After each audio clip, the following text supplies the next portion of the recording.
De Profundis. Suffering is one very long moment. We cannot divide it by seasons. We can only record its moods and chronicle their return. With us time itself does not progress. It revolves. It seems to circle round one center of pain.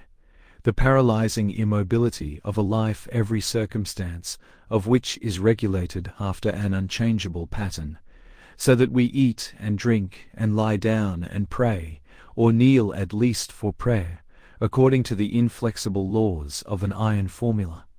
This immobile quality that makes each dreadful day, in the very minute's detail, like its brother, seems to communicate itself to those external forces, the very essence of whose existence is ceaseless change. Of seed time or harvest, of the reapers bending over the corn, or the grape-gatherers threading through the vines, of the grass in the orchard, made white with broken blossoms or strewn with fallen fruit.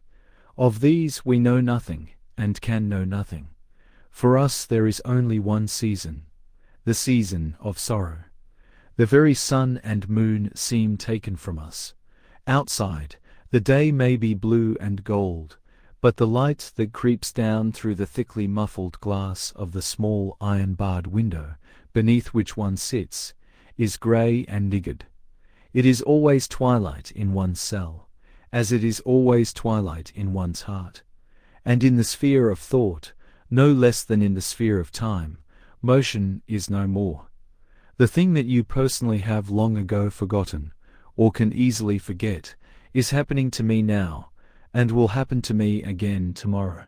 Remember this, and you will be able to understand a little of why I am writing, and in this manner writing. A week later, I am transferred here. 3 more months go over, and my mother dies. No one knew how deeply I loved and honored her. Her death was terrible to me, but I, once a lord of language, have no words in which to express my anguish and my shame.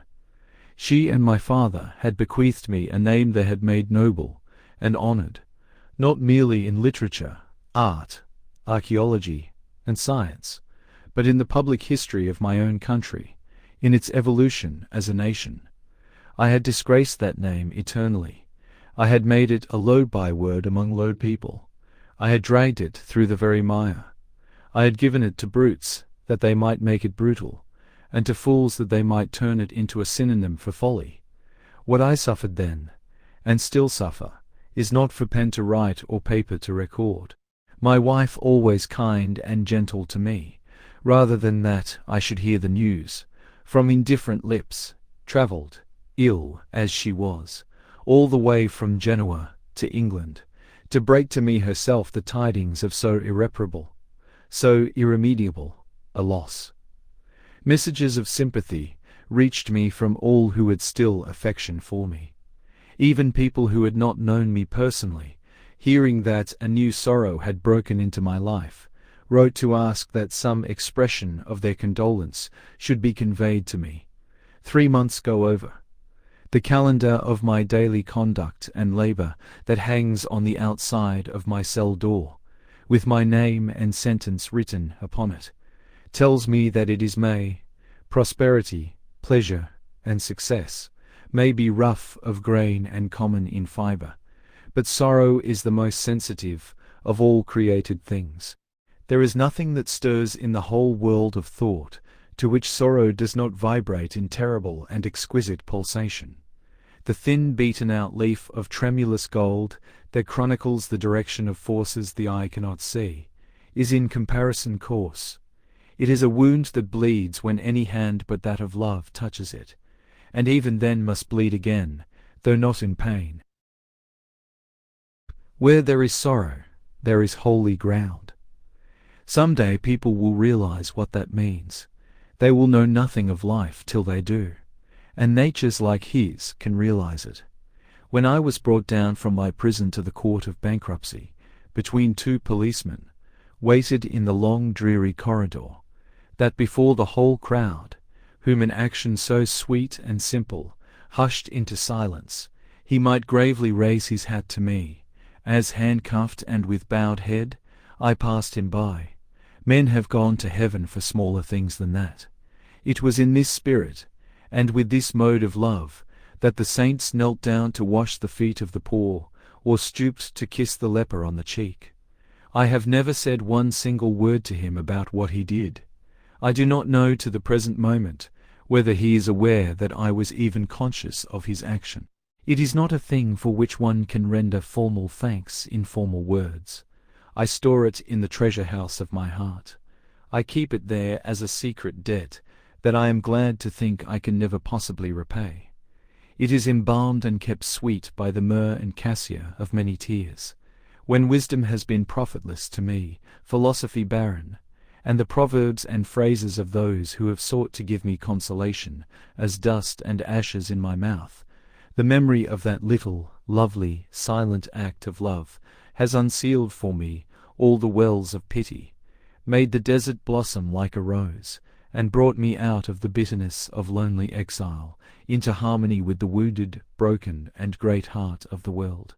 When people are able to understand, not merely how beautiful action was, but why it meant so much to me, and always will mean so much, then perhaps they will realize how and in what spirit they should approach me. The poor are wise, more charitable, more kind, more sensitive than we are. In their eyes, prison is a tragedy in a man's life, a misfortune, a casualty, something that calls for sympathy in others. They speak of one who is in prison as of one who is in trouble, simply. It is the phrase they always use, and the expression has the perfect wisdom of love in it. With people of our own rank, it is different. With us, prison makes a man a pariah. I, and such as I am, have hardly any right to air and sun. Our presence taints the pleasures of others. We are unwelcome when we reappear. To revisit the glimpses of the moon is not for us. Our very children are taken away. Those lovely links with humanity are broken. We are doomed to be solitary, while our sons still live. We are denied the one thing that might heal us and keep us, that might bring balm to the bruised heart, and peace to the soul in pain. I must say to myself that I ruined myself, and that nobody great or small can be ruined except by his own hand. I am quite ready to say so. I am trying to say so, though they may not think it at the present moment. This pitiless indictment I bring without pity against myself.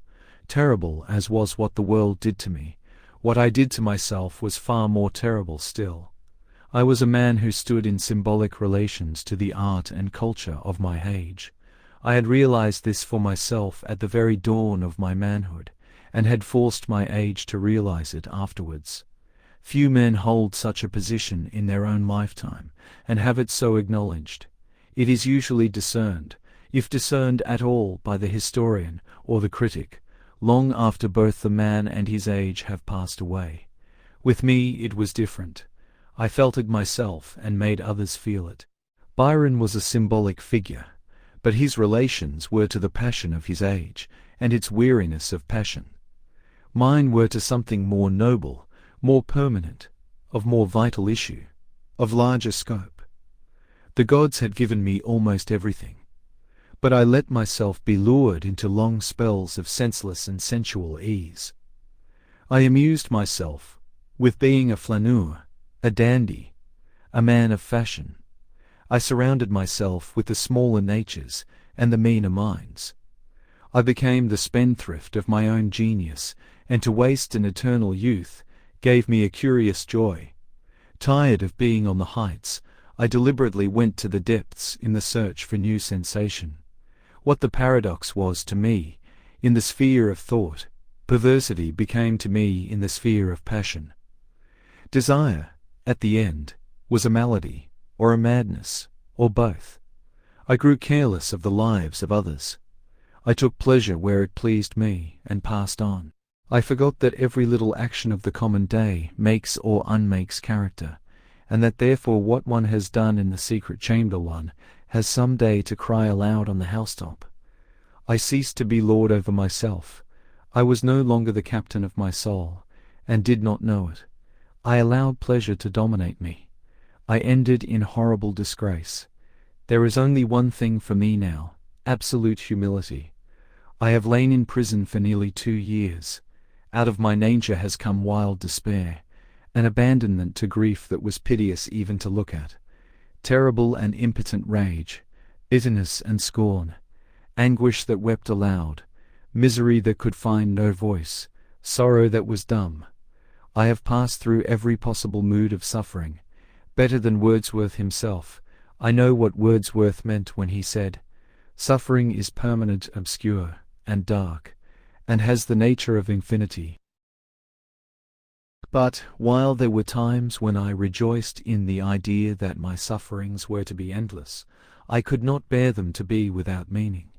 Now I find hidden, somewhere away in my nature, something that tells me that nothing in the whole world is meaningless, and suffering least of all. That something hidden away in my nature, like a treasure in a field, is humility. It is the last thing left in me, and the best, the ultimate discovery at which I have arrived, the starting point for a fresh development. It has come to me right out of myself, so I know that it has come at the proper time. It could not have come before, nor later. Had anyone told me of it, I would have rejected it. Had it been brought to me, I would have refused it. As I found it, I want to keep it. I must do so. It is the one thing that has in it the elements of life, of a new life, vita nuova for me. Of all things it is the strangest. One cannot acquire it, except by surrendering everything that one has. It is only when one has lost all things that one knows that one possesses it. Now I have realized that it is in me. I see quite clearly what I ought to do, in fact, must do. And when I use such a phrase as that, I need not say that I am not alluding to any external sanction or command. I admit none. I am far more of an individualist than I ever was. Nothing seems to me of the smallest value, except what one gets out of oneself. My nature is seeking a fresh mode of self-realization. That is all I am concerned with. And the first thing that I have got to do is to free myself from any possible bitterness of feeling against the world. I am completely penniless and absolutely homeless. Yet there are worse things in the world than that.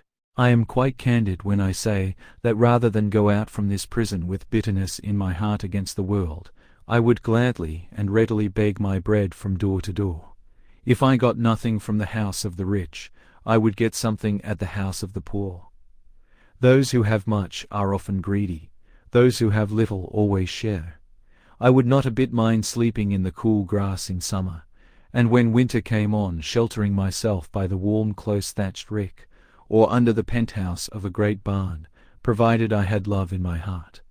The external things of life seem to me now of no importance at all. You can see to what intensity of individualism I have arrived, or am arriving, rather, for the journey is long, and where I walk there are thorns. Of course, I know that to ask alms on the highway is not to be my lot, and that if ever I lie in the cool grass at night time, it will be to write sonnets to the moon. When I go out of prison, will be waiting for me on the other side of the big iron-studded gate, and he is the symbol, not merely of his own affection, but of the affection of many others besides. I believe I am to have enough to live on for about 18 months, at any rate, so that if I may not write beautiful books, I may at least read beautiful books. And what joy can be greater? After that, I hope to be able to recreate my creative faculty. But were things different? Had I not a friend left in the world? Were there not a single house open to me in pity? Had I to accept the wallet and ragged cloak of sheer penury? As long as I am free from all resentment, hardness, and scorn, I would be able to face the life with much more calm and confidence than I would were my body in purple and fine linen, and the soul within me sick with hate. And I really shall have no difficulty. When you really want love, you will find it waiting for you. I need not say that my task does not end there. It would be comparatively easy if it did. There is much more before me. I have hills far steeper to climb, valleys much darker to pass through, and I have to get it all out of myself. Neither religion, morality, nor reason can help me at all. Morality does not help me. I am a born antinomian. I am one of those who are made for exceptions, not for laws. But while I see that there is nothing wrong in what one does, I see that there is something wrong in what one becomes. It is well to have learned that. Religion does not help me. The faith that others give to what is unseen, I give to what one can touch and look at. My gods dwell in temples made with hands, and within the circle of actual experience is my creed made perfect and complete.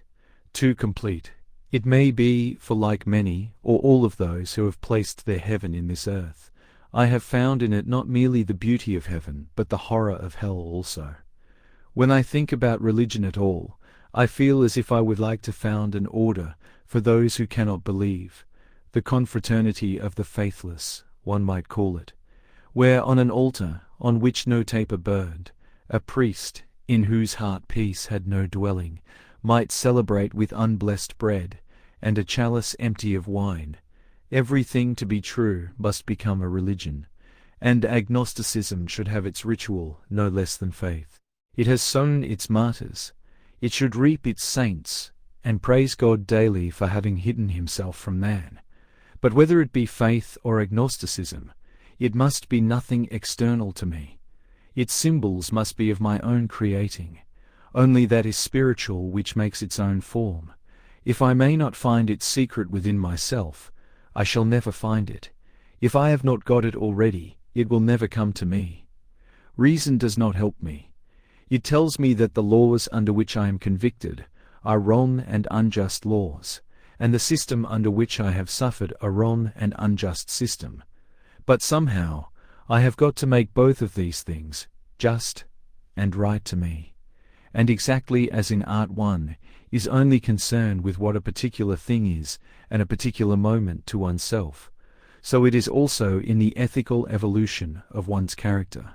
I have got to make everything that has happened to me good for me.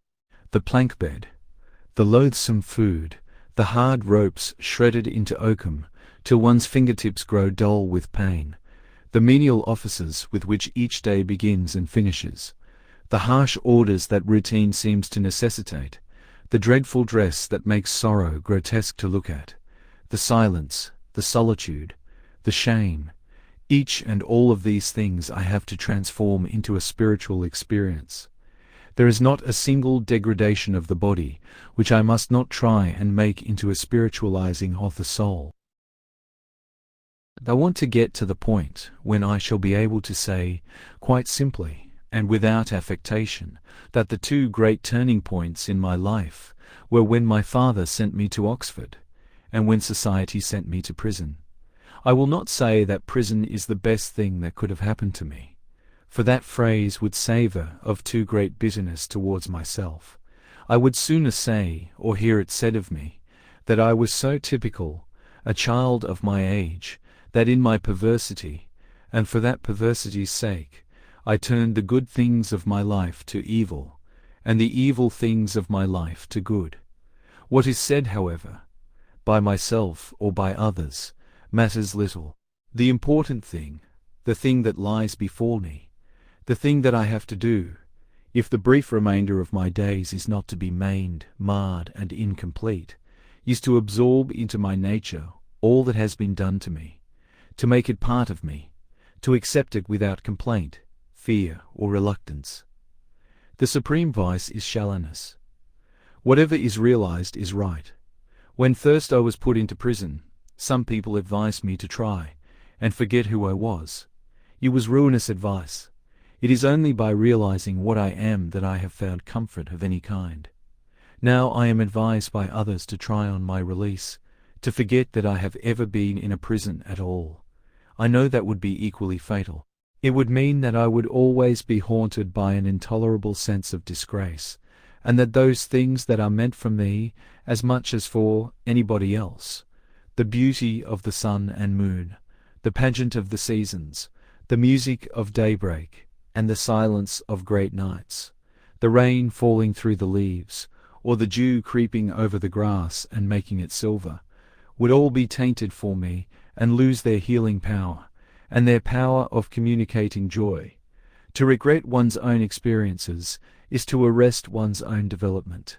To deny one's own experiences is to lie into the lips of one's own life. It is no less than a denial of the soul. For just as the body absorbs things of all kinds, things common and unclean, no less than those that the priest or a vision has cleansed, and converts them into swiftness or strength, into the play of beautiful muscles, and the moulding of fair flesh, into the curves and colours of the hair, the lips, the eye. So the soul in its turn has its nutritive functions also, and can transform into noble moods of thought and passions of high import what in itself is base, cruel, and degrading. Nay, more may find in these its most august modes of assertion, and can often reveal itself most perfectly through what was intended to desecrate or destroy. The fact of my having been the common prisoner of a common gale, I must frankly accept, and curious as it may seem, one of the things I shall have to teach myself is not to be ashamed of it. I must accept it as a punishment, and if one is ashamed of having been punished, one might just as well never have been punished at all. Of course, there are many things of which I was convicted that I had not done, but then there are many things of which I was convicted that I had done, and a still greater number of things in my life for which I was never indicted at all. And as the gods are strange, and punish us for what is good and humane in us, as much as for what is evil and perverse, I must accept the fact that one is punished for the good as well as for the evil that one does. I have no doubt that it is quite right. One should be.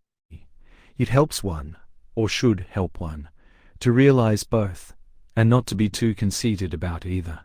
And if I then am not ashamed of my punishment, as I hope not to be, I shall be able to think, and walk, and live with freedom. Many men on their release carry their prison about with them into the air, and hide it as a secret disgrace in their hearts, and at length, like poor poisoned things, creep into some hole and die. It is wretched that they should have to do so, and it is wrong, terribly wrong of society, that it should force them to do so. Society takes upon itself the right to inflict appalling punishment on the individual, but it also has the supreme vice of shallowness, and fails to realize what it has done. When the man's punishment is over, it leaves him to himself. That is to say, it abandons him at the very moment when its highest duty towards him begins. It is really ashamed of its own actions, and shuns those whom it has punished, as people shun a creditor whose debt they cannot pay, or one on whom they have inflicted an irreparable, an irremediable wrong. I can claim on my side that if I realize what I have suffered, society should realize what it has inflicted on me, and that there should be no bitterness or hate on either side. Of course, I know that from one point of view, things will be made different for me than for others, must indeed, by the very nature of the case, be made so. The poor thieves and outcasts who are imprisoned here with me are in many respects more fortunate than I am. The little way in grey city or green field that saw their sin is small. To find those who know nothing of what they have done, they need go no further than a bird might fly between the twilight and the dawn. But for me the world is shriveled to a hand's breadth, and everywhere I turn my name is written on the rocks in lead. For I have come, not from obscurity into the momentary notoriety of crime, but from a sort of eternity of fame to a sort of eternity of infamy, and sometimes seem to myself to have shown, if indeed it required showing, that between the famous and the infamous there is but one step, if as much as one. Still, in the very fact that people will recognize me wherever I go, and know all about my life, as far as its follies go, I can discern something good for me. It will force on me the necessity of again asserting myself as an artist, and as soon as I possibly can. If I can produce only one beautiful work of art, I shall be able to rob malice of its venom, and cowardice of its sneer, and to pluck out the tongue of scorn by the roots. And if life be, as it surely is, a problem to me, I am no less a problem to life. People must adopt some attitude towards me, and so pass judgment, both on themselves and me. I need not say I am not talking of particular individuals. The only people I would care to be with now are artists, and people who have suffered, those who know what beauty is, and those who know what sorrow is. Nobody else interests me, nor am I making any demands on life. In all that I have said, I am simply concerned with my own mental attitude towards life as a whole. And I feel that not to be ashamed of having been punished is one of the first points I must attain to, for the sake of my own perfection, and because I am so imperfect. Then I must learn how to be happy. Once I knew it, or thought I knew it, by instinct. It was always springtime once in my heart. My temperament was akin to joy. I filled my life to the very brim with pleasure, as one might fill a cup to the very brim with wine. Now I am approaching life from a completely new standpoint, and even to conceive happiness is often extremely difficult for me.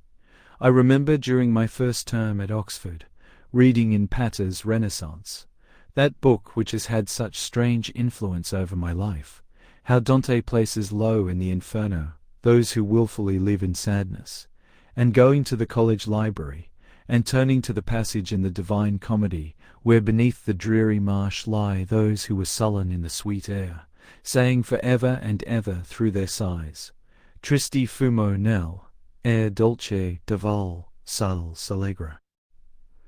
I knew the church condemned accidia, but the whole idea seemed to me quite fantastic, just the sort of sin, I fancied, a priest who knew nothing about real life would invent. Nor could I understand how Dante, who says that sorrow remarries us to God, could have been so harsh to those who were enamored of melancholy, if any such there really were. I had no idea that some day this would become to me one of the greatest temptations of my life. While I was in Wandsworth prison, I longed to die. It was my one desire. When after 2 months in the infirmary, I was transferred here, and found myself growing gradually better in physical health, I was filled with rage. I determined to commit suicide on the very day on which I left prison. After a time that evil mood passed away, and I made up my mind to live, but to wear gloom as a king wears purple, never to smile again, to turn whatever house I entered into a house of mourning, to make my friends walk slowly in sadness with me, to teach them that melancholy is the true secret of life, to maim them with an alien sorrow, to march them with my own pain. Now I feel quite differently.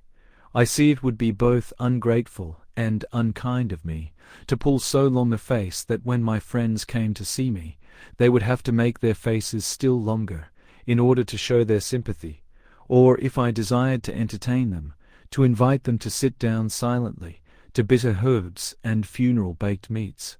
I must learn how to be cheerful and happy.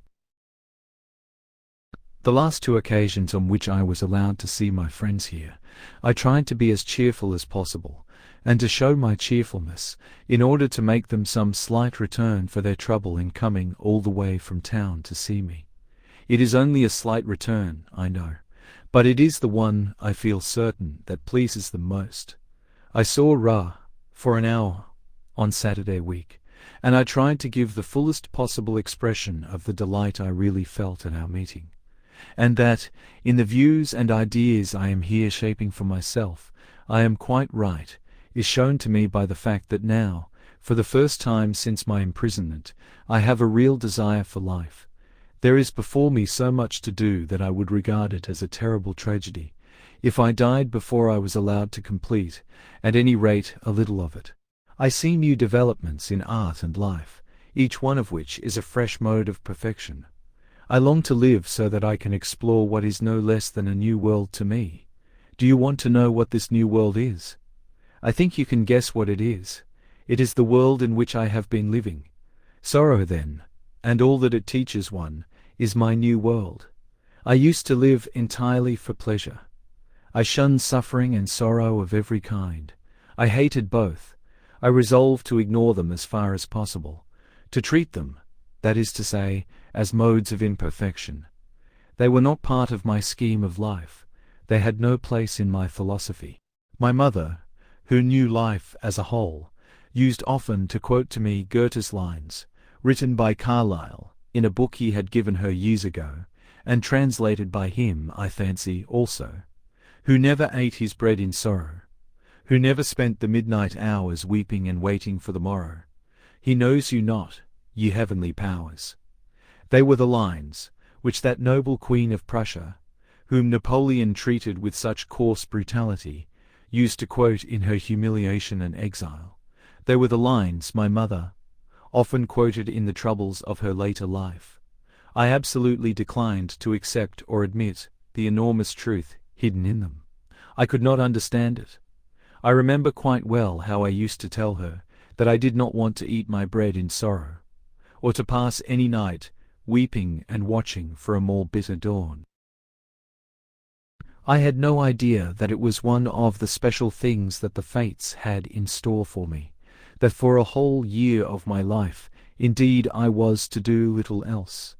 But so has my portion been meted out to me, and during the last few months I have, after terrible difficulties and struggles, been able to comprehend some of the lessons hidden in the heart of pain.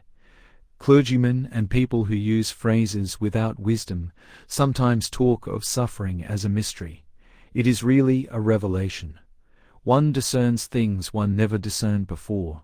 One approaches the whole of history from a different standpoint. What one had felt dimly, through instinct, about art, is intellectually and emotionally realized, with perfect clearness of vision and absolute intensity of apprehension. I now see that sorrow, being the supreme emotion of which man is capable, is at once the type and test of all great art. What the artist is always looking for is the mode of existence in which soul and body are one and indivisible, in which the outward is expressive of the inward, in which form reveals. Of such modes of existence there are not a few.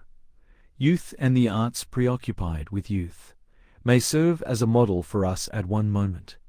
At another, we may like to think that, in its subtlety and sensitiveness of impression, its suggestion of a spirit dwelling in external things, and making its raiment of earth and air, of mist and city alike, and in its morbid sympathy of its moods and tones and colours, modern landscape art is realizing for us pictorially what was realized in such plastic perfection by the Greeks. Music, in which all subject is absorbed in expression and cannot be separated from it, is a complex example, and a flower or a child, a simple example of what I mean, but sorrow is the ultimate type, both in life and art. Behind joy and laughter there may be a temperament, coarse, hard and callous, but behind sorrow there is always sorrow. Pain, unlike pleasure, wears no mask. Truth in art is not any correspondence between the essential idea and the accidental existence. It is not the resemblance of shape to shadow, or of the form mirrored in the crystal to the form itself. It is no echo coming from a hollow hill, any more than it is a silver well of water in the valley, that shows the moon to the moon and Narcissus to Narcissus. Truth in art is the unity of a thing with itself, the outward rendered expressive of the inward, the soul made incarnate, the body instinct with spirit. For this reason, there is no truth comparable to sorrow. There are times when sorrow seems to me to be the only truth. Other things may be illusions of the eye, or the appetite, made to blind the one and cloy the other. But out of sorrow have the worlds been built, and at the birth of a child or a star there is pain. More than this, there is about sorrow an intense and extraordinary reality. I have said of myself that I was one who stood in symbolic relations to the art and culture of my age. There is not a single wretched man in this wretched place, along with me, who does not stand in symbolic relation to the very secret of life. For the secret of life is suffering. It is what is hidden behind everything. When we begin to live, what is sweet is so sweet to us, and what is bitter so bitter, that we inevitably direct all our desires towards pleasures, and seek not merely for a month or twain to feed on honeycomb, but for all our years to taste no other food, ignorant all the while that we may really be starving the soul. I remember talking once on this subject to one of the most beautiful personalities I have ever known, a woman whose sympathy and noble kindness to me, both before and since the tragedy of my imprisonment, have been beyond power and description, one who has really assisted me, though she does not know it, to bear the burden of my troubles more than anyone else in the whole world has, and all through the mere fact of her existence, through her being what she is, partly an ideal and partly an influence, a suggestion of what one might become, as well as a real help towards becoming it, the soul that renders the common air sweet, and makes what is spiritual seem as simple and natural as sunlight or the sea, one for whom beauty and sorrow walk hand in hand, and have the same message. On the occasion of which I am thinking, I recall distinctly how I said to her that there was enough suffering in one narrow London lane to show that God did not love man, and that wherever there was any sorrow, though but that of a child, in some little garden weeping over a fault that it had or had not committed, the whole face of creation was completely marred. I was entirely wrong. She told me so, but I could not believe her. I was not in the sphere in which such belief was to be attained to. Now it seems to me that love of some kind is the only possible explanation of the extraordinary amount of suffering that there is in the world. I cannot conceive of any other explanation. I am convinced that there is no other, and that if the world has indeed, as I have said, been built of sorrow, it has been built by the hands of love, because in no other way could the soul of man, for whom the world was made, reach the full stature of its perfection.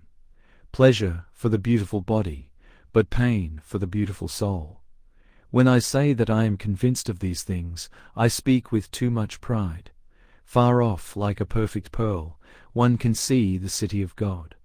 It is so wonderful that it seems as if a child could reach it in a summer's day.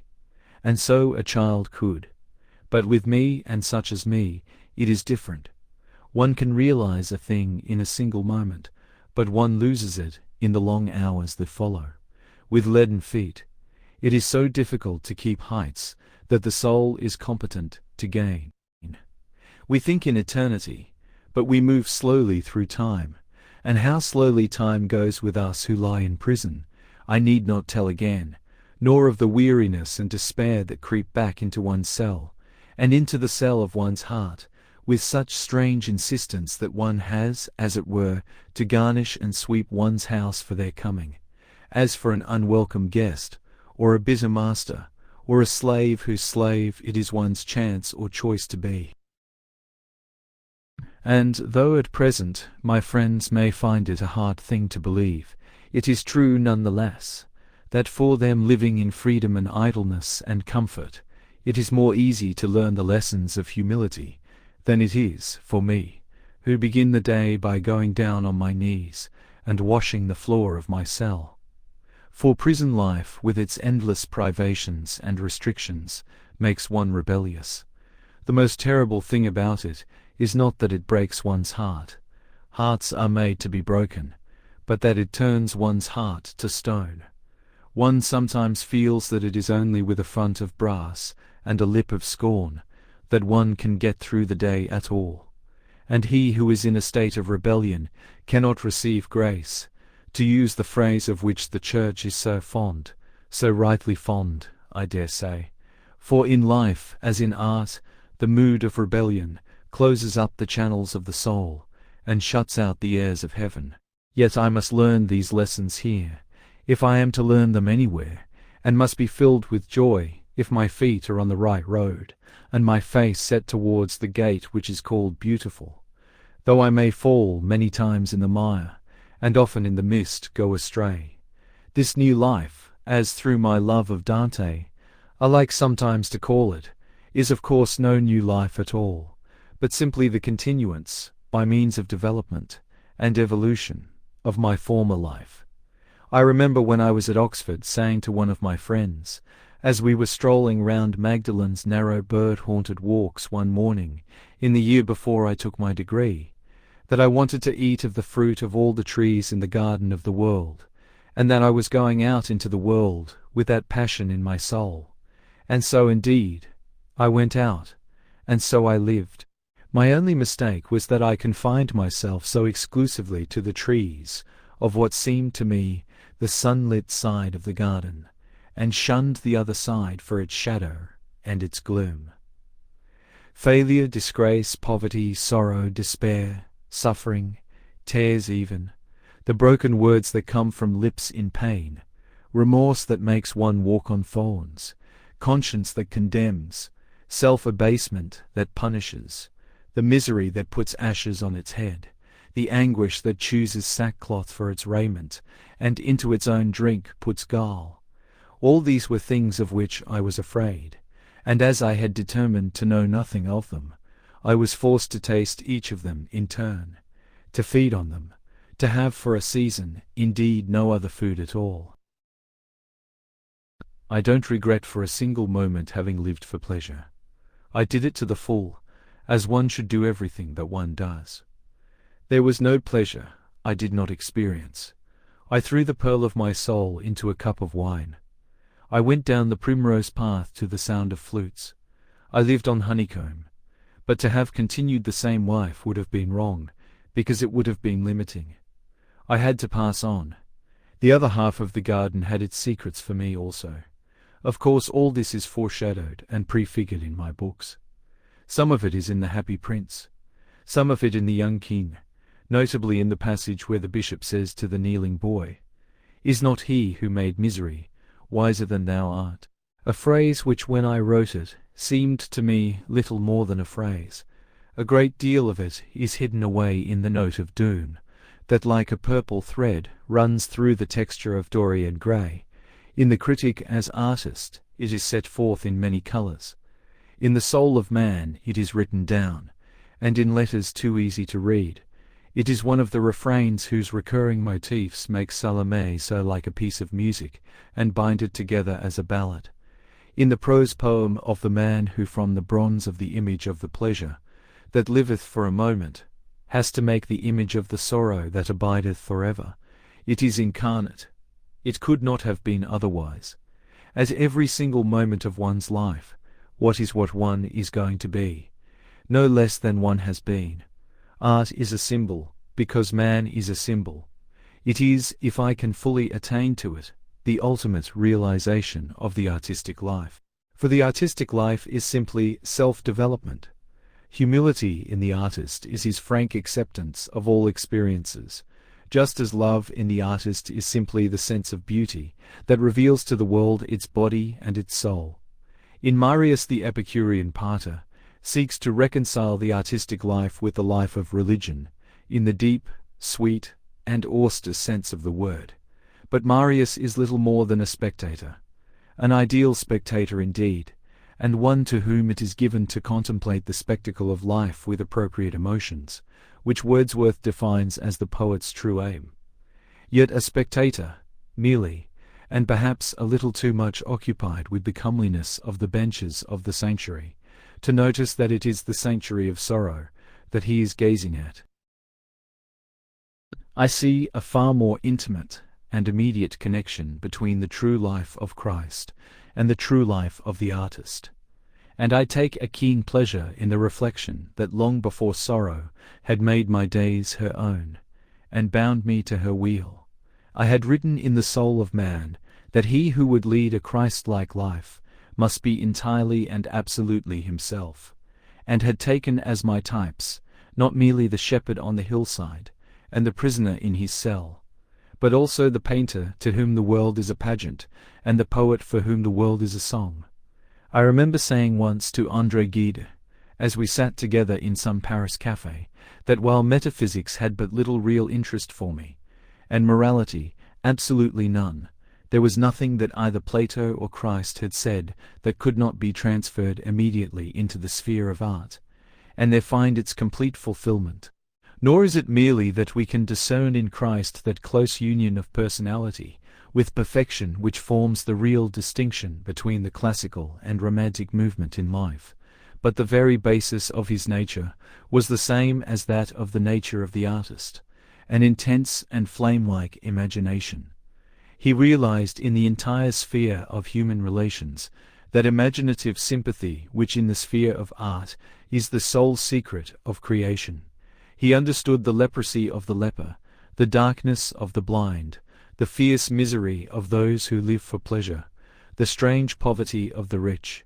Someone wrote to me in trouble, "When you are not on your pedestal, you are not interesting."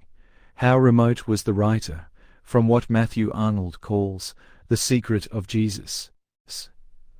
Either would have taught him that whatever happens to another happens to oneself, and if you want an inscription to read at dawn and at night time, and for pleasure or for pain, write up on the walls of your house in letters for the sun to gild and the moon to silver, "Whatever happens to oneself happens to another." Christ's place indeed is with the poets. His whole conception of humanity sprang right out of the imagination and can only be realized by it. What God was to the pantheist, man was to him. He was the first to conceive the divided races as a unity. Before his time there had been gods and men, and feeling through the mysticism of sympathy that in himself each had been made incarnate, he calls himself the son of the one or the son of the other, according to his mood. More than anyone else in history, he wakes in us that temper of wonder, to which romance always appeals.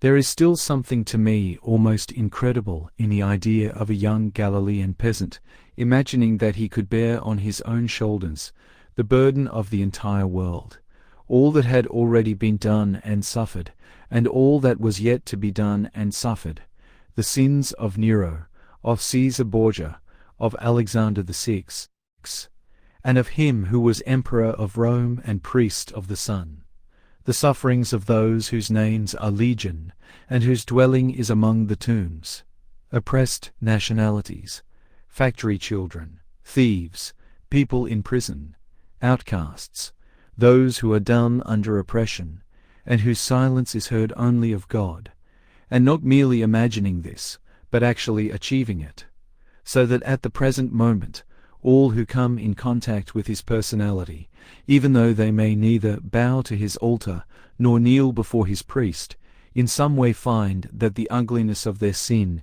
is taken away, and the beauty of their sorrow revealed to them. I had said of Christ that he ranks with the poets. That is true. Shelley and Sophocles are of his company. But his entire life also is the most wonderful of poems. For pity and terror, there is nothing in the entire cycle of Greek tragedy to touch it. The absolute purity of the protagonist raises the entire scheme to a height of romantic art, from which the sufferings of Thebes and Pelops' line are by their very horror excluded, and shows how wrong Aristotle was when he said in his treatise on the drama that it would be impossible to bear the spectacle of one blameless in pain. Nor in Aeschylus, nor Dante, those stern masters of tenderness, in Shakespeare, the most purely human of all the great artists, in the whole of Celtic myth and legend, where the loveliness of the world is shown through a mist of tears, and the life of a man is no more than the life of the flower. Is there anything that, for sheer simplicity of pathos, wedded and made one with sublimity of tragic effect, can be said to equal or even approach the last act of Christ's passion? The little supper with his companions, one of whom has already sold him for a price, the anguish in the quiet moonlit garden, the false friend coming close to him so as to betray him with a kiss, the friend who still believed in him, and on whom as on a rock he had hoped to build a house of refuge for man, denying him as the bird cried to the dawn, his own utter loneliness, his submission, his acceptance of everything, and along with it all such scenes as the high priest of orthodoxy, rending his raiment in wrath, and the magistrate of civil justice, calling for water, in the vain hope of cleansing himself of that stain of the innocent blood that makes him the scarlet figure of history, the coronation ceremony of sorrow. One of the most wonderful things in the whole of recorded time, the crucifixion of the innocent one before the eyes of his mother, and of the disciple whom he loved, the soldiers gambling and throwing dice for his clothes, the terrible death by which he gave the world its most eternal symbol, and his final burial in the tomb of the rich man, his body swathed in Egyptian linen with costly spices and perfumes, as though he had been a king's son. When one contemplates all this from the point of view of art alone, one cannot but be grateful that the supreme office of the Church should be the playing of the tragedy without the shedding of blood, the mystical presentation, by means of dialogue, and costume, and gesture, even of the passion of her Lord. And it is always a source of pleasure and awe to me to remember that the ultimate survival of the Greek chorus, lost elsewhere to art, is to be found in the servitor answering the priest at Mass. Yet the whole life of Christ, so entirely may sorrow and beauty be made one in their meaning and manifestation, is really an idyll, though it ends with the veil of the temple being rent, and the darkness coming over the face of the earth, and the stone rolled to the door of the sepulchre. One always thinks of him as a young bridegroom, with his companions, as indeed he somewhere describes himself, as a shepherd straying through a valley with his sheep in search of green meadow or cool stream, as a singer trying to build out of the music the walls of the city of God, or as a lover for whose love the whole world was too small. His miracles seem to me to be as exquisite as the coming of spring, and quite as natural. I see no difficulty at all in believing that such was the charm of his personality, that his mere presence could bring peace to souls in anguish, and that those who touched his garments or his hands forgot their pain, or that, as he passed by on the highway of life, people who had seen nothing of life's mystery saw it clearly, and others who had been deaf to every voice, but that of pleasure heard for the first time, the voice of love, and found it as musical as Apollo's lute, or that evil passions fled at his approach, and men whose dull, unimaginative lives had been but a mode of death rose, as it were, from the grave, when he called them, or that when he taught on the hillside, the multitude forgot their hunger and thirst, and the cares of this world, and that to his friends who listened to him as he sat at meat, the coarse food seemed delicate, and the water had the taste of good wine, and the whole house became full of the odour and sweetness of nard. Renan in his Vie de Jesus, that gracious fifth gospel, the gospel according to St. Thomas, one might call it, says somewhere that Christ's great achievement was that he made himself as much loved after his death as he had been during his lifetime. And certainly, if his place is among the poets, he is the leader of all the lovers. He saw that love was the first secret of the world for which the wise men had been looking, and that it was only through love that one could approach either the heart of the leper or the feet of God. And above all, Christ is the most supreme of individualists.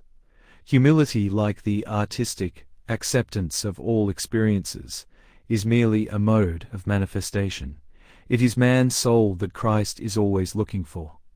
He calls it God's kingdom, and finds it in everyone. He compares it to little things, to a tiny seed, to a handful of leaven, to a pearl. That is because one realizes one's soul only by getting rid of all alien passions, all acquired culture, and all external possessions, be they good or evil. I bore up against everything, with some stubbornness of will, and much rebellion of nature, till I had absolutely nothing left in the world but one thing. I had lost my name, my position, my happiness, my freedom, my wealth. I was a prisoner and a pauper. But I still had my children left. Suddenly they were taken away from me by the law. It was a blow so appalling that I did not know what to do, So I flung myself on my knees, and bowed my head, and wept, and said, The body of a child is as the body of the Lord. I am not worthy of either. That moment seemed to save me. I saw then that the only thing for me was to accept everything. Since then, curious as it will no doubt sound, I have been happier. It was of course my soul in its ultimate essence that I had reached. In many ways I had been its enemy, but I found it waiting for me as a friend. When one comes in contact with the soul, it makes one simple as a child, as Christ said one should be.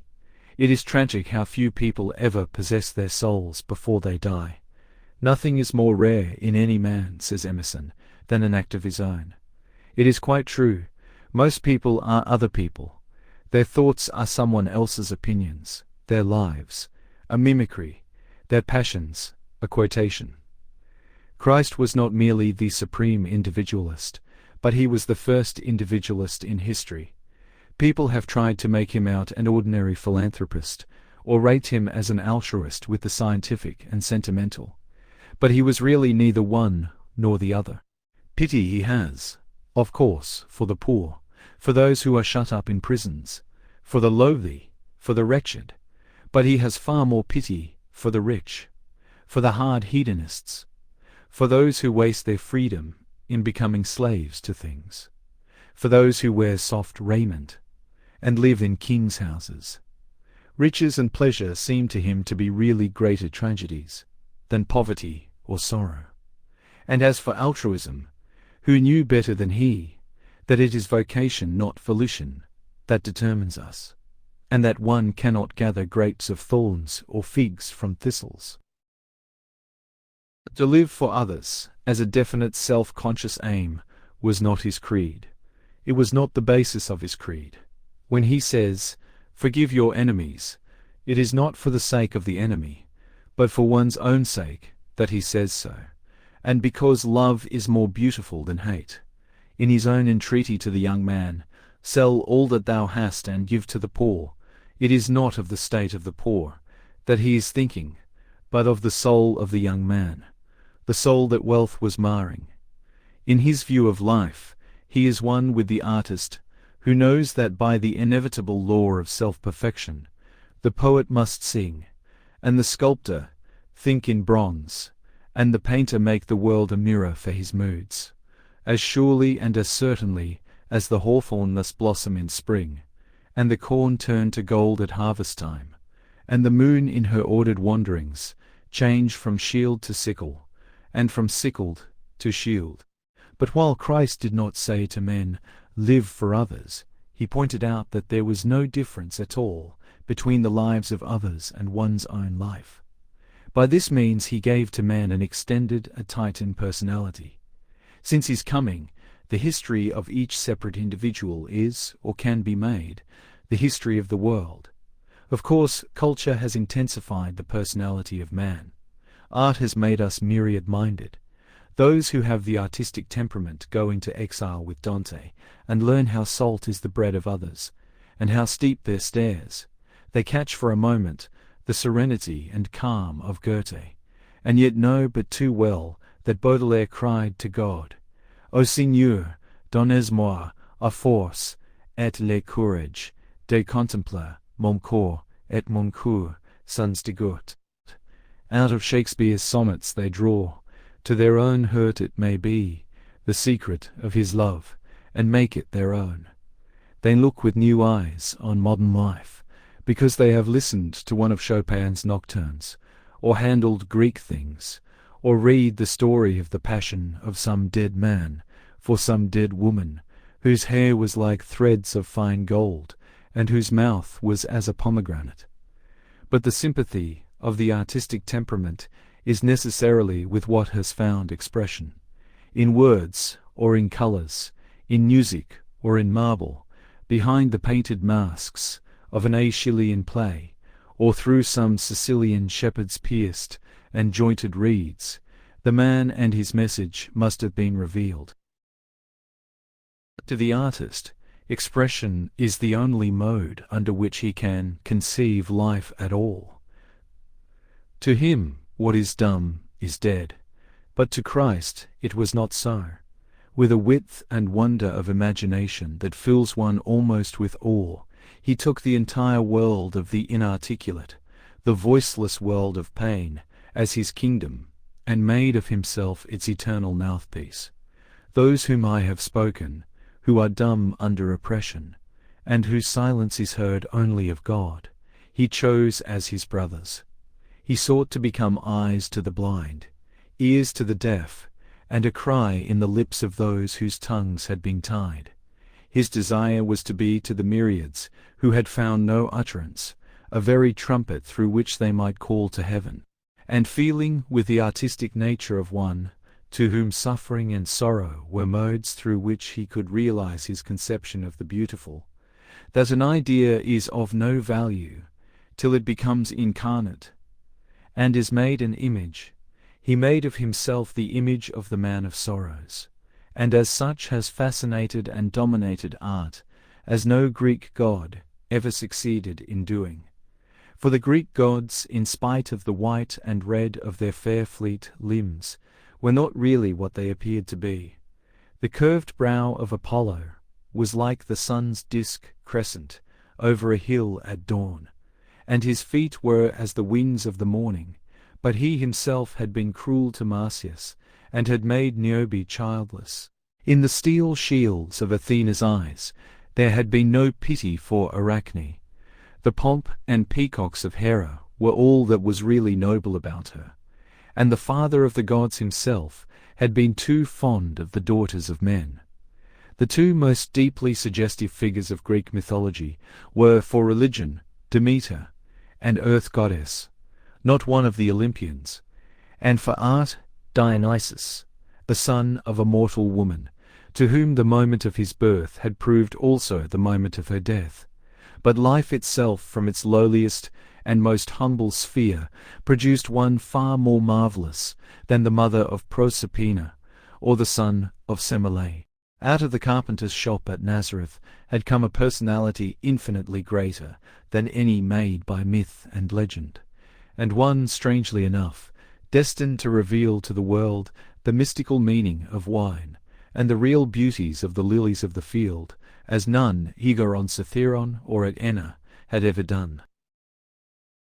The Psalm of Isaiah: he is despised and rejected of men, a man of sorrows, and acquainted with grief, and we hid, as it were, our faces from him, had seemed to him to prefigure himself, and in him the prophecy was fulfilled. We must not be afraid of such a phrase. Every single work of art is the fulfillment of a prophecy, for every work of art is the conversion of an idea into an image. Every single human being should be the fulfillment of a prophecy, for every human being should be the realization of some ideal, either in the mind of God or in the mind of man. Christ found the type and fixed it, and the dream of a Virgilian poet, either at Jerusalem or at Babylon, became in the long progress of the centuries, incarnate in him, for whom the world was waiting. To me, one of the things in history the most to be regretted is that the Christ's own Renaissance, which has produced the cathedral at Chartres, the Arthurian cycle of legends, the life of St. Francis of Assisi, the art of Giotto, and Dante's Divine Comedy, was not allowed to develop on its own lines, but was interrupted and spoiled by the dreary classical Renaissance that gave us Petrarch, and Raphael's frescoes, and Palladian architecture, and formal French tragedy, and St. Paul's Cathedral, and Pope's poetry, and everything that is made from without and by dead rules, and does not spring from within through some spirit informing it. But wherever there is a romantic movement in art, there somehow, and under some form, is Christ, or the soul of Christ. He is in Romeo and Juliet, in The Winter's Tale, in Provençal poetry, in The Ancient Mariner, in La Belle Dame Sans Merci, and in Chatterton's Ballad of Charity. We owe to him the most diverse things and people. Hugo's Les Miserables, Baudelaire's Fleurs du Mal, the note of pity in Russian novels, Verlaine, and Verlaine's poems, the stained glass and tapestries, and the quattrocento work of Burne-Jones and Morris, belonged to him no less than the Tower of Giotto, Lancelot and Guinevere, Tannhauser, the troubled romantic marbles of Michelangelo, pointed architecture, and the love of children and flowers, for both of which, indeed, in classical art there was but little place, hardly enough for them to grow or play in, but which, from the 12th century down to our own day, have been continually making their appearances in art, under various modes, and at various times, coming fitfully and wilfully, as children, as flowers, are apt to do, spring always seeming to one, as if the flowers had been in hiding, and only came out into the sun because they were afraid that grown-up people would grow tired of looking for them, and give up the search, and the life of a child being no more than an April day on which there is both rain and sun for the narcissus. It is the imaginative quality of Christ's own nature that makes him this palpitating centre of romance. The strange figures of poetic drama and ballad are made by the imagination of others, but out of his own imagination entirely did Jesus of Nazareth create himself. The cry of Isaiah had really no more to do with his coming than the song of the nightingale has to do with the rising of the moon, no more, though perhaps no less. He was the denial as well as the affirmation of prophecy. For every expectation that he fulfilled, there was another that he destroyed. In all beauty, says Bacon, there is some strangeness of proportion, and of those who are born of the Spirit, of those, that is to say, who like himself are dynamic forces, Christ says that they are like the wind that bloweth where it listeth, and no man can tell whence it cometh, and whither it goeth. That is why he is so fascinating to artists. He has all the colour elements of life, mystery, strangeness, pathos, suggestion, ecstasy, love. He appeals to the temper of wonder, and creates that mood in which alone he can be understood, and to me it is a joy to remember that if he is of imagination all compact, the world itself is of the same substance. I said in Dorian Gray that the great sins of the world take place in the brain, but it is in the brain that everything takes place. We know now that we do not see with the eyes or hear with the ears. They are really channels for the transmission, adequate or inadequate, of sense impressions. It is in the brain that the poppy is red, that the apple is odorous, that the skylark sings. Of late I have been studying with diligence the 4 prose poems about Christ. At Christmas I managed to get hold of the Greek Testament, and every morning, after I had cleaned my cell and polished my tins, I read a little of the Gospels, a dozen verses taken by chance anywhere. It is a delightful way of opening the day. Everyone, even in a turbulent, ill-disciplined life, should do the same. Endless repetition, in and out of season, has spoiled for us the freshness, the naivete, the simple romantic charm of the Gospels. We hear them read far too often and far too badly, and all repetition is anti-spiritual. When one returns to the Greek, it is like going into a garden of lilies out of some narrow and dark house. And to me, the pleasure is doubled by the reflection that it is extremely probable that we have the actual terms, the ipsissima verba, used by Christ. It was always supposed that Christ talked in Aramaic. Even Renan thought so. But now we know that the Galilean peasants, like the Irish peasants of our own day, were bilingual, and that Greek was the ordinary language of intercourse all over Palestine, as indeed all over the Eastern world. I never liked the idea that we knew of Christ's own words only through a translation of a translation.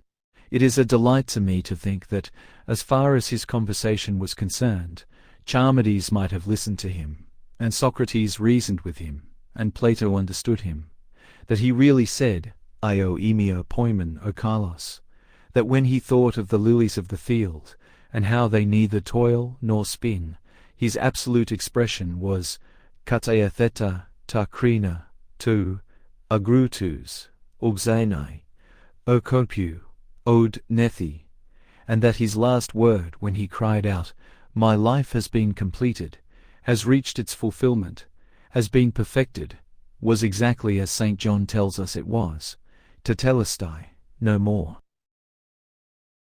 While in reading the Gospels, particularly that of St. John himself, or whatever early Gnostic took his name and mantle, I see the continual assertion of the imagination as the basis of all spiritual and material life. I see also that to Christ imagination was simply a form of love, and that to him love was Lord in the fullest meaning of the phrase. Some 6 weeks ago I was allowed by the doctor to have white bread to eat, instead of the coarse black or brown bread of ordinary prison fare. It is a great delicacy. It will sound strange that dry bread could possibly be a delicacy to anyone. To me it is so much so that at the close of each meal I carefully eat whatever crumbs may be left on my tin plate, or have fallen on the rough towel that one uses as a cloth, so as not to soil one's table. And I do so not from hunger. I get now quite sufficient food, but simply in order that nothing should be wasted of what is given to me. So one should look on love. Christ, like all fascinating personalities, had the power of not merely saying beautiful things himself, but of making other people say beautiful things from him.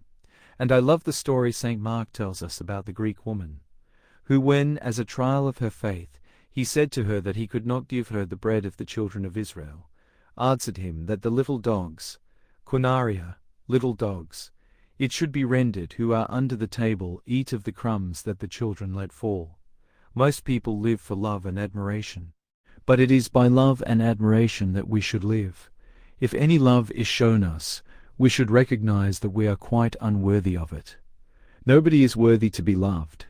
The fact that God loves man shows us that in the divine order of ideal things it is written that eternal love is to be given to what is eternally unworthy. Or if that phrase seems to be a bitter one to bear, let us say that everyone is worthy of love, except him who thinks that he is. Love is a sacrament that should be taken kneeling, and Domini, non sum dignus, should be on the lips and in the hearts of those who receive it. If ever I write again, in the sense of producing artistic work, there are just 2 subjects on which and through which I desire to express myself. One is Christ, as the precursor of the romantic movement in life. The other is the artistic life, considered in its relation to conduct. The first is, of course, intensely fascinating, for I see in Christ not merely the essentials of the supreme romantic type, but all the accidents, the willfulnesses even, of the romantic temperament also. He was the first person who ever said to people that they should live flower-like lives. He fixed the phrase. He took children as the type of what people should try to become. He held them up as examples to their elders, which I myself have always thought the chief use of children, if what is perfect should have a use.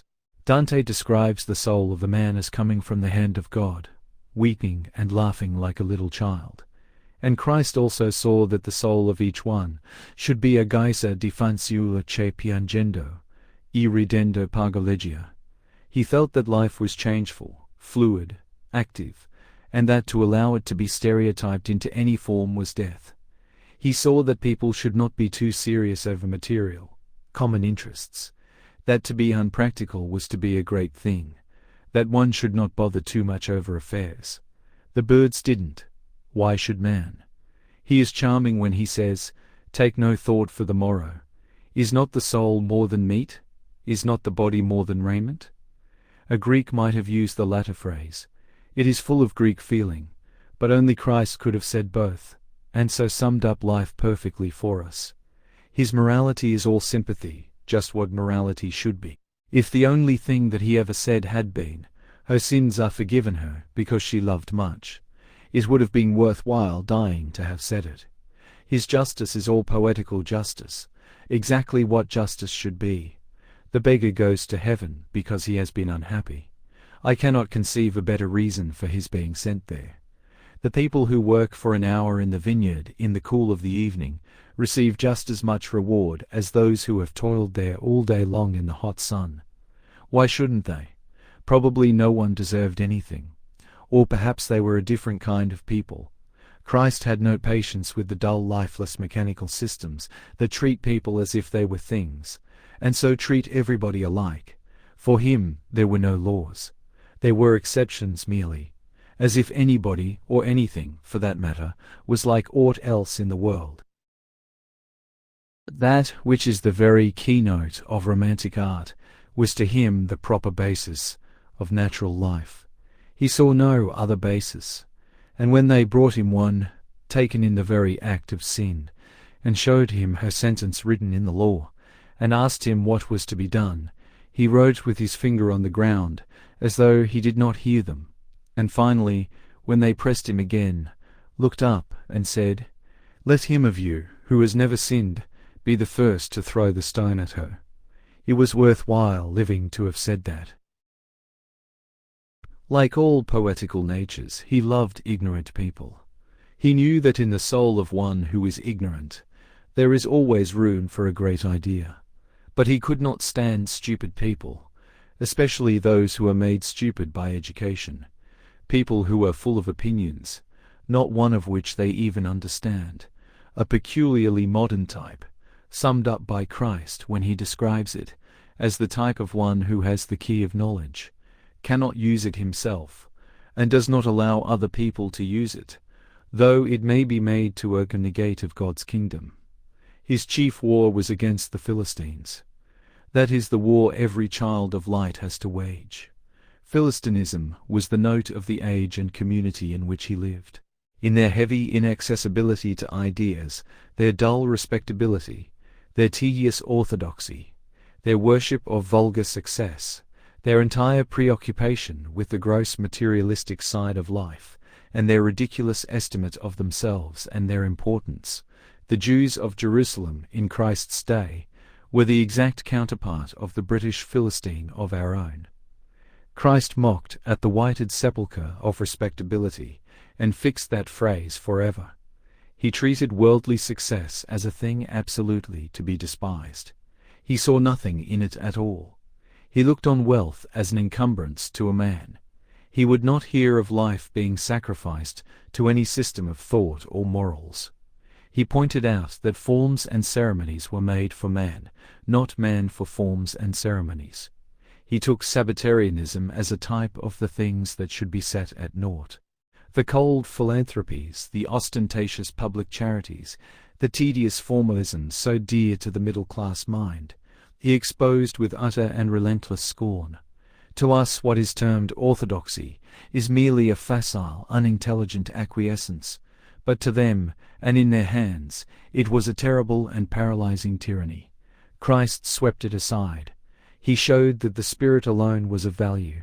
He took a keen pleasure in pointing out to them that though they were always reading the law and the prophets, they had not really the smallest idea of what either of them meant. In opposition to their tithing of each separate day into the fixed routine of prescribed duties, as they tithe mint and rue, he preached the enormous importance of living completely for the moment. Those whom he saved from their sins are saved simply for beautiful moments in their lives. Mary Magdalene, when she sees Christ, breaks the rich vase of alabaster that one of her 7 lovers had given her, and spills the odorous spices over his tired, dusty feet, and for that one moment's sake sits forever, with Ruth and Beatrice, in the tresses of the snow-white rose of paradise. All that Christ says to us, by the way of a little warning, is that every moment should be beautiful, that the soul should always be ready for the coming of the bridegroom, always waiting for the voice of the lover. Philistinism, being simply that side of man's nature that is not illumined by the imagination. He sees all the lovely influences of life as modes of light. The imagination itself is the world of light. The world is made by it, and yet the world cannot understand it. That is because the imagination is simply a manifestation of love, and it is love, and the capacity for it, that distinguishes one human being from another. But it is when he deals with a sinner that Christ is most romantic, in the sense of most real. The world had always loved the saint as being the nearest possible approach to the perfection of God. Christ, through some divine instinct in him, seems to have always loved the sinner as being the nearest possible approach to the perfection of man. His primary desire was not to reform people, any more than his primary desire was to relieve suffering. To turn an interesting thief into a tedious honest man was not his aim. He would have thought little of the Prisoners' Aid Society and other modern movements of the kind. The conversion of a publican into a Pharisee would not have seemed to him a great achievement. But in a manner not yet understood of the world, he regarded sin and suffering as being in themselves beautiful holy things and modes of perfection. It seems a very dangerous idea. It is, all great ideas are dangerous. That it was Christ's creed admits of no doubt. That it is the true creed, I don't doubt myself. Of course the sinner must repent. But why? Simply because otherwise he would be unable to realize what he had done.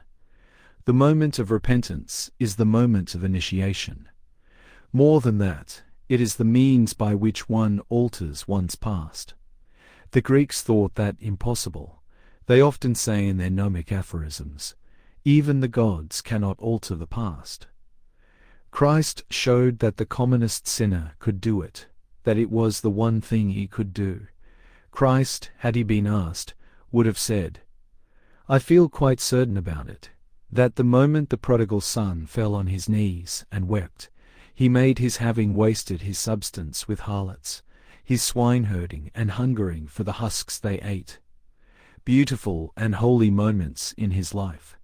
It is difficult for most people to grasp the idea. I dare say one has to go to prison to understand it. If so, it may be worthwhile going to prison. There is something so unique about Christ. Of course, just as there are false dawns before the dawn itself, and winter days so full of sudden sunlight, that they will cheat the wise crocus into squandering its gold before its time, and make some foolish bird call to its mate to build on barren boughs, so there were Christians before Christ. For that we should be grateful. The unfortunate thing is that there have been none since. I make one exception, Saint Francis of Assisi.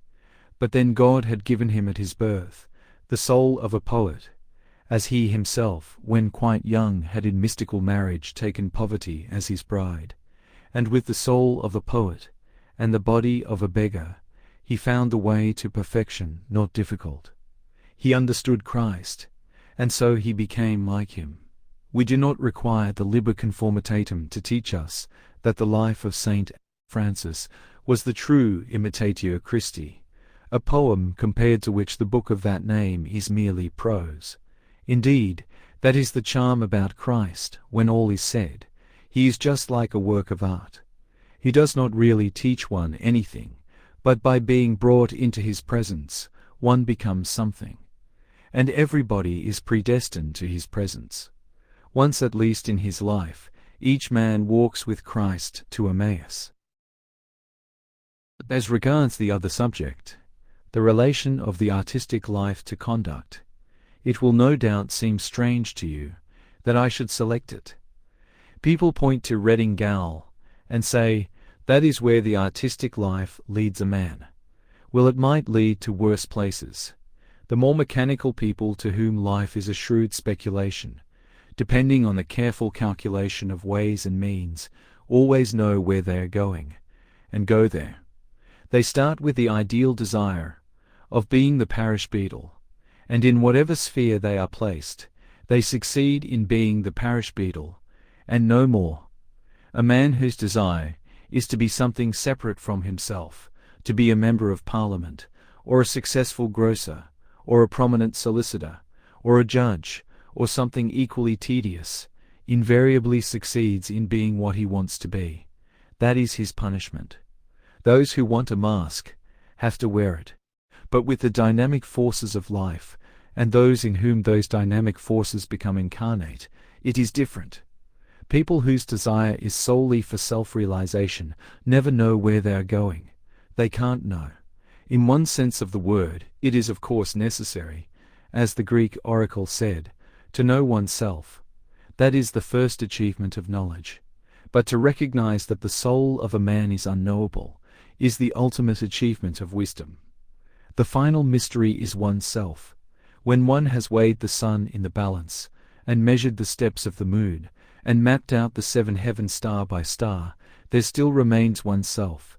Who can calculate the orbit of his own soul? When the son went out to look for his father's asses, he did not know that a man of God was waiting for him with the very chrism of coronation, and that his own soul was already the soul of a king. I hope to live long enough, and to produce work of such a character, that I shall be able at the end of my days to say, yes, this is just where the artistic life leads a man. 2 of the most perfect lives I have come across in my own experience are the lives of Verlaine and of Prince Kropotkin, both of them men who have passed years in prison. The first, the one Christian poet since Dante; the other, a man with a soul of that beautiful white Christ which seems coming out of Russia. And for the last 7 or 8 months, in spite of the succession of great troubles reaching me from the outside world, almost without intermission, I have been placed in direct contact with a new spirit working in this prison through man and things, that has helped me beyond any possibility of expression in words. So that while for the first year of my imprisonment I did nothing else, and can remember doing nothing else, but wring my hands in impotent despair, and say, what an ending! What an appalling ending! Now I try to say to myself, and sometimes when I am not torturing myself, do really and sincerely say, what a beginning, what a wonderful beginning. It may really be so. It may become so. If it does, I shall owe much to this new personality that has altered every man's life in this place. You may realize it when I say that had I been released last May, as I tried to be, I would have left this place loathing it, and every official in it, with a bitterness of hatred that would have poisoned my life. I have had a year longer of imprisonment, but humanity has been in the prison along with us all, and now, when I go out, I shall always remember great kindnesses that I have received here from almost everybody, and on the day of my release I shall give many thanks to many people, and ask to be remembered by them in turn. The prison style is absolutely and entirely wrong. I would give anything to be able to alter it when I go out. I intend to try.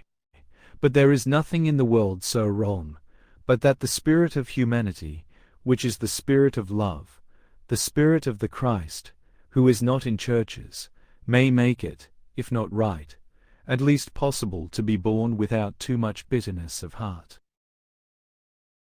I know also that much is waiting for me outside that is very delightful, from what St. Francis of Assisi calls my brother the wind, and my sister the rain, lovely things both of them, down to the shop windows and sunsets of great cities.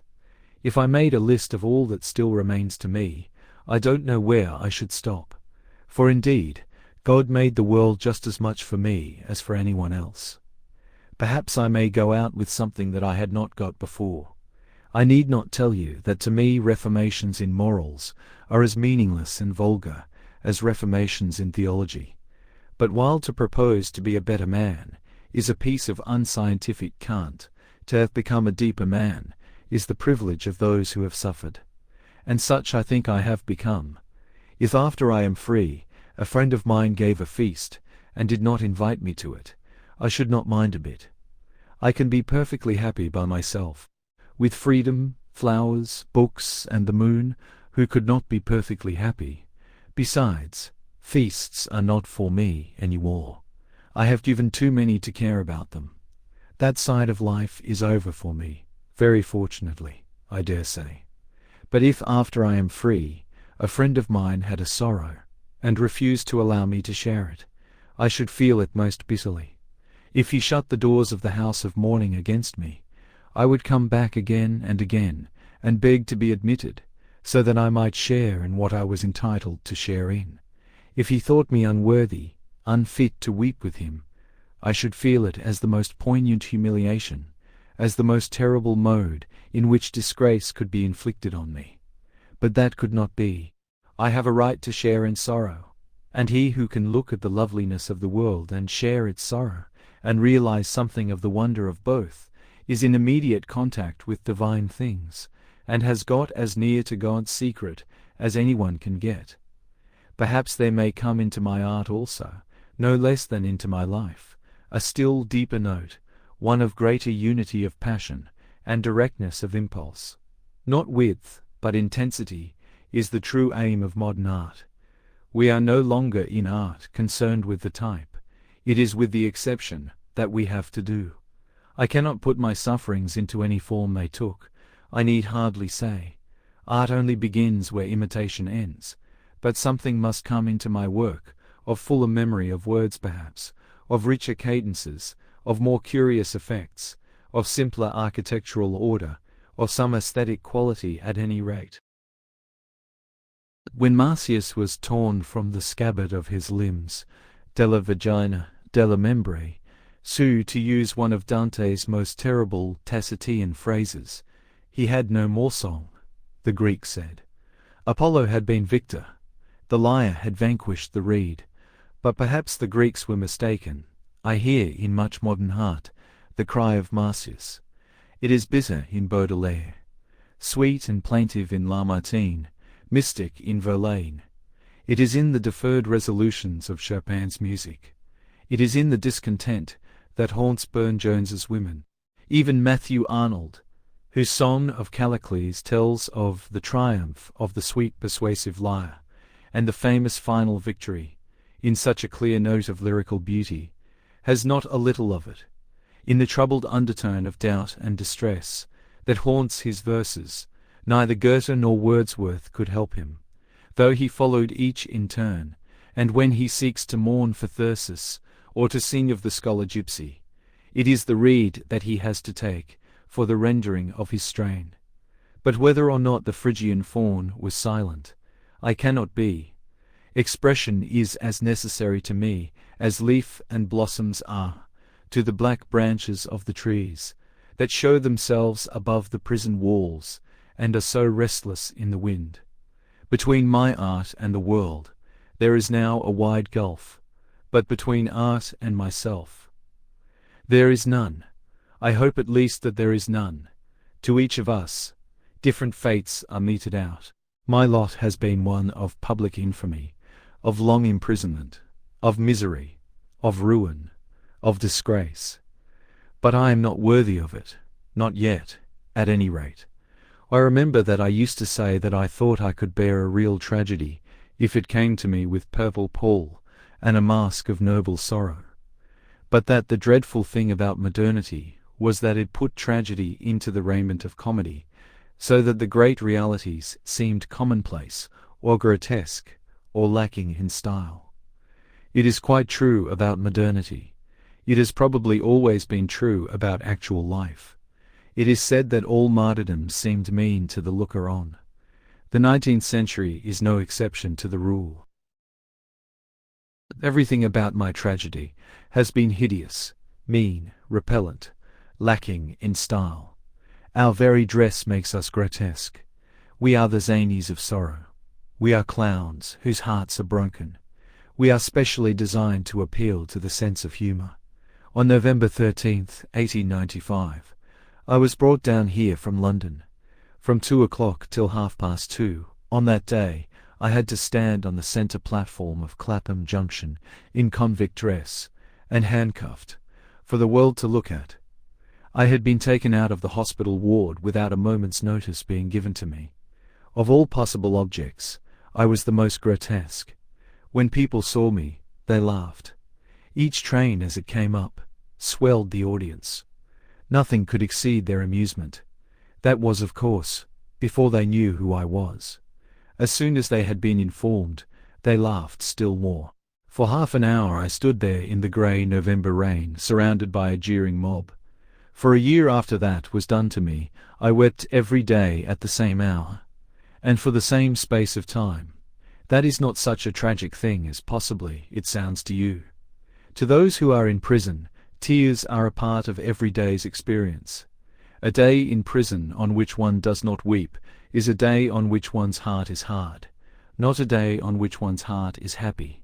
Well, now I am really beginning to feel more regret for the people who laughed than for myself. Of course, when they saw me, I was not on my pedestal, I was in the pillory. But it is a very unimaginative nature that only cares for people on their pedestals. A pedestal may be a very unreal thing. A pillory is a terrific reality. They should have known also how to interpret sorrow better. I have said that behind sorrow there is always sorrow. It were wiser still to say that behind sorrow there is always a soul. And to mock at a soul in pain is a dreadful thing. In the strangely simple economy of the world, people only get what they give, and to those who have not enough imagination to penetrate the mere outward of things, and feel pity, what pity can be given save that of scorn?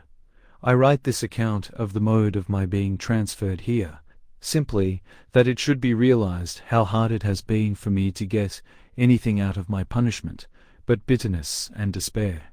I have, however, to do it, and now and then I have moments of submission and acceptance. All the spring may be hidden in the single bud, and the low-ground nest of the lark may hold the joy that is to herald the feet of many rose-red dawns. So perhaps whatever beauty of life still remains to me is contained in some moment of surrender, abasement, and humiliation. I can, at any rate, merely proceed on the lines of my own development, and accepting all that has happened to me, make myself worthy of it. People used to say of me that I was too individualistic. I must be far more of an individualist than ever I was. I must get far more out of myself than ever I got, and ask far less of the world than ever I asked. Indeed, my ruin came not from too great individualism of life, but from too little. The one disgraceful, unpardonable, and to all time contemptible action of my life was to allow myself to appeal to society for help and protection. To have made such an appeal would have been from the individualist point of view bad enough. But what excuse can there ever be put forward for having made it? Of course, once I had put into motion the forces of society, society turned on me and said, "Have you been living all this time in defiance of my laws, and do you now appeal to those laws for protection? You shall have those laws exercised to the full. You shall abide by what you have appealed to." The result is, I am in gaol. Certainly no man ever fell so ignobly, and by such ignoble instruments, as I did.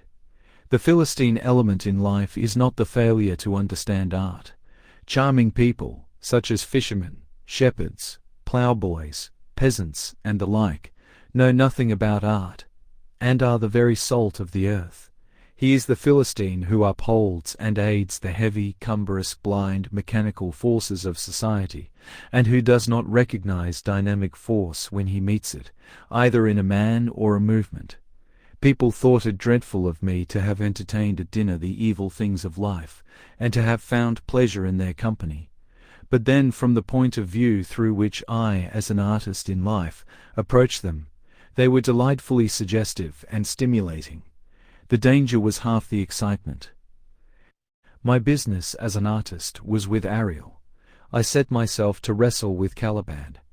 A great friend of mine, a friend of 10 years' standing, came to see me some time ago, and told me that he did not believe a single word of what was said against me, and wished me to know that he considered me quite innocent, and the victim of a hideous plot.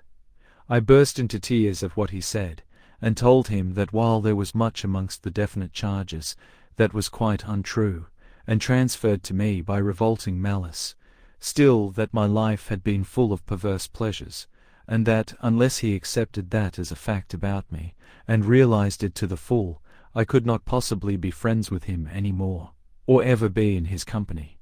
It was a terrible shock to him, but we are friends, and I have not got his friendship on false pretenses. The emotional forces, as I say somewhere in Intentions, are as limited in extent and duration as the forces of physical energy. The little cup that is made to hold so much can hold so much, and no more. Though all the purple vats of Burgundy be filled with wine to the brim, and the treaders stand knee-deep in the gathered grapes of the stony vineyards of Spain, there is no error more common than that of thinking that those who are the causes or occasions of great tragedies share in the feelings suitable to the tragic mood, no error more fatal than expecting it of them. The martyr in his shirt of flame may be looking on the face of God, but to him who is piling the faggots, or loosening the logs for the blast, the whole scene is no more than the slaying of an ox, is to the butcher or the felling of a tree, to the charcoal burner in the forest, or the fall of a flower to one who is mowing down the grass with a scythe. Great passions are for the great of soul, and great events can be seen only by those who are on a level with them. Star, star, star, star, star. I know of nothing in all drama more incomparable from the point of view of art, nothing more suggestive in its subtlety of observation, than Shakespeare's drawing of Rosencrantz and Guildenstern. They are Hamlet's college friends. They have been his companions. They bring with them memories of pleasant days together. At the moment when they come across him in the play, he is staggering under the weight of a burden, intolerable to one of his temperament. The dead have come armed out of the grave, to impose on him a mission at once too great and too mean for him. He is a dreamer, and he is called upon to act.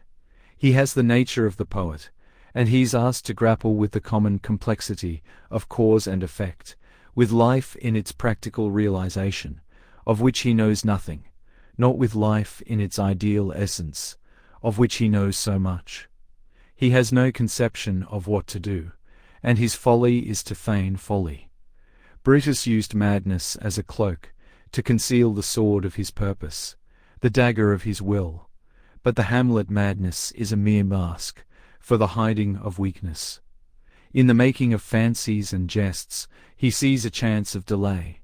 He keeps playing with action, as an artist plays with a theory. He makes himself the spy of his proper actions, and listening to his own words knows them to be but words, words, words. Instead of trying to be the hero of his own history, he seeks to be the spectator of his own tragedy. He disbelieves in everything, including himself, and yet his doubt helps him not, as it comes not from skepticism, but from a divided will. Of all this, Guildenstern and Rosencrantz realize nothing. They bow, and smirk, and smile, and what the one says the other echoes with sickliest intonation. When, at last, by means of the play within the play, and the puppets in their dalliance, Hamlet catches the conscience of the king, and drives the wretched man in terror from his throne, Guildenstern and Rosencrantz see no more in his conduct than a rather painful breach of court etiquette.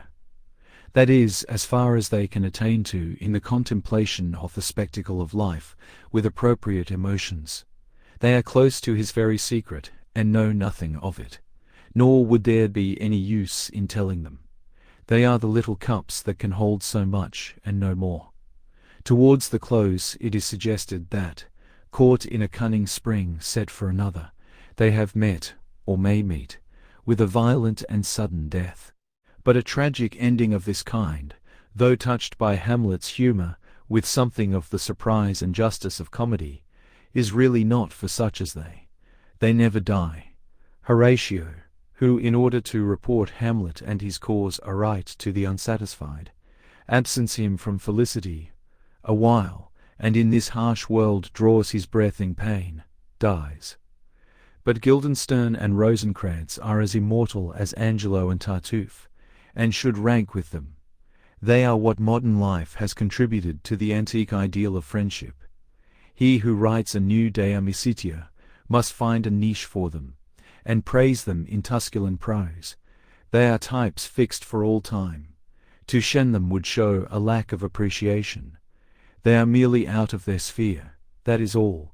In sublimity of soul there is no contagion. High thoughts and high emotions are by their very existence isolated. I am to be released, if all goes well with me, towards the end of May, and hope to go at once to some little seaside village abroad with R&M. The sea, as Euripides says in one of his plays about Iphigenia, washes away the stains and wounds of the world. I hope to be at least a month with my friends, and to gain peace and balance, and a less troubled heart, and a sweeter mood. I have a strange longing for the great simple primeval things, such as the sea, to me no less of a mother than the earth. It seems to me that we all look at nature too much, and live with her too little. I discern great sanity in the Greek attitude. They never chatted about sunsets, or discussed whether the shadows on the grass were really move or not, but they saw that the sea was for the swimmer, and the sand for the feet of the runner. They loved the trees for the shadow that they cast, and the forest for its silence at noon. The vineyard dresser wreathed his hair with ivy, that he might keep off the rays of the sun as he stooped over the young shoots, and for the artist and the athlete, the two types that Greece gave us, they plaited with garlands the leaves of the bitter laurel and of the wild parsley, which else had been of no service to men. We call ours a utilitarian age, and we do not know the uses of any single thing. We have forgotten that water can cleanse, and fire purify, and that the earth is mother to us all. As a consequence, our art is of the moon, and plays with shadows, while Greek art is of the sun, and deals directly with things. I feel sure that in elemental forces there is purification, and I want to go back to them and live in their presence.